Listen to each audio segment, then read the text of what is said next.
Well, firstly, I've got to say that we need jobs in that area.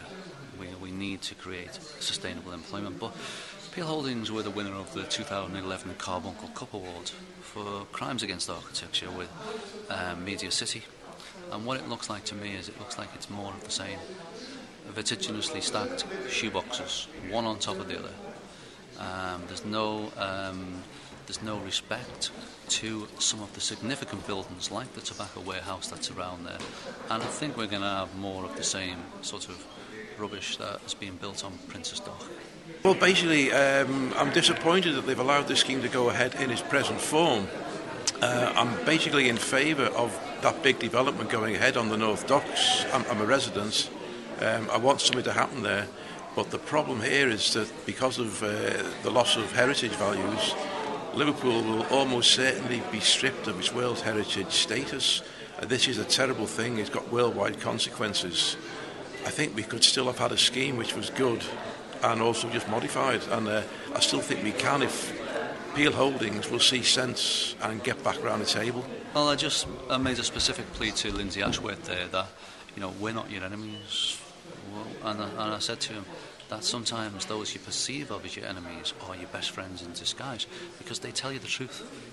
And the truth is that this scheme in its present form isn't good enough. And they do have to really look and listen to World Heritage fears on what they're going to do for the future. I hope this has made our Chinese friends, who I thanked for coming here to invest in the city. But what I said to them is, having a World Heritage site puts us up there on the top tier with the pyramids, with the Taj Mahal and the Great Wall of China. You wouldn't trash the Great Wall of China, so you need to respect your heritage. We as a city have to look to sustainable development, something that revolves around a model like Amsterdam, where they are able to build sustainable, humane scale development around their historic waterways, something that respects their heritage and looks to the future. Why can't we do that? We need to do that. We've got to do that. I know people come for the Beatles and the football and the music and Calvin Walks, all that. That's great, and as was said by somebody else, but there's some people. But there's also lots of other people.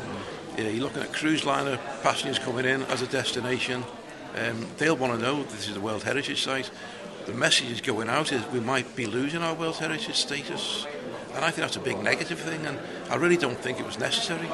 Well, I think it's going to go to the Secretary of State now, and I can at least breathe a sigh. I mean, I don't just do this for a hobby. I do this because I believe in what I'm doing, and I can get on with my job now and let him decide what's happened. It will be an easy one to call in for judicial review, but that's an expensive process. But let's hope that Peel now get back with English heritage as a matter of principle, as a gentleman's agreement, and iron out the problems that are there and build us something that we can respect for the future.